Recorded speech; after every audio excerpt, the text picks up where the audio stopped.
We thought that since we are experts into plastic component manufacturing and components are used in all sorts of industries, so why limit ourselves to only automotive? So hence we started diversifying almost a decade back. Hello and welcome to MTDCNC India. Today we are here at General Plastics Delhi and I am here with my friend Prateek Mittel, who is the CEO of the company. Thank you Prateek, thank you for your time. Thank you so much, Ashutosh, for coming today. Thank you. So Prateek, please tell me about your company, what do you do and how this company started. So our company, General Plastic Industries, we were one of the first injection molding plants in northern India. It was started by my grandfather, late Shri C.R. Mittal, and I'm the third generation. And we started by manufacturing cabinets for radios and transistors. But today we have diversified into a lot of fields, and we are mostly B2B company.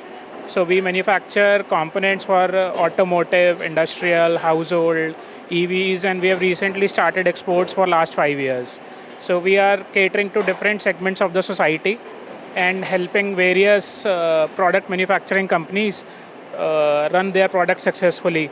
So we are proud to be associated, and we are proud to say that over 50 different companies run their assembly line successfully through us. Fantastic. So I can see that you are not only in automotive sector but you are diversifying into other non-automotive sector also. I could see so you are manufacturing now luggages as well for Swiss military, right? I think you are exporting a lot right now for non-automotive industry as well. This is a good sign and your diversification strategies has given now fruits, right? Yeah, so we thought that since we are experts into plastic component manufacturing and components are used in all sorts of industries, so why limit ourselves to only automotive? So hence we started diversifying almost a decade back, and now we have successfully done it. And what we found out that there were even better results because non-automotive people generally are not able to work with good people, so you can add a lot more value there. Fantastic.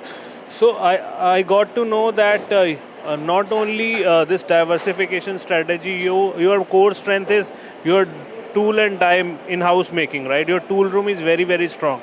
That's how you are able to generate quality components for your customers. Am I correct? Can you please elaborate on that?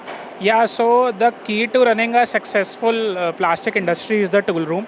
And by having in-house tool room, you are able to reduce the lead time. Plus, you don't focus on making money at the tooling level. So it becomes easier for the investment, for the client to invest into products because the cost comes down. So they are able to manufacture multiple products instead of just few. Amazing. So can you please elaborate just in a general with what kind of industry you are catering to apart from automotive? So we are diversified into medical equipments. So various type of medical companies work with us. We are manufacturing digital thermometers. We are manufacturing devices used in the ICU. We are manufacturing oxygen concentrators. In the entertainment industry, we are manufacturing the body of television screens. We are manufacturing luggage, which is scarce as of now in India. Moreover, we are into sports industry. Plus, we have clients in US who are from various sectors. So in the shipping industry, in the industrial switches category. So we have diversified now. Fantastic. That's really impressive portfolio you have. I wish you all the best, Prateek. I think you are doing really good job and you are expanding this business. I wish you all the best. You keep doing exports more and more from India. Thank you. Thanks for your time. Thank you.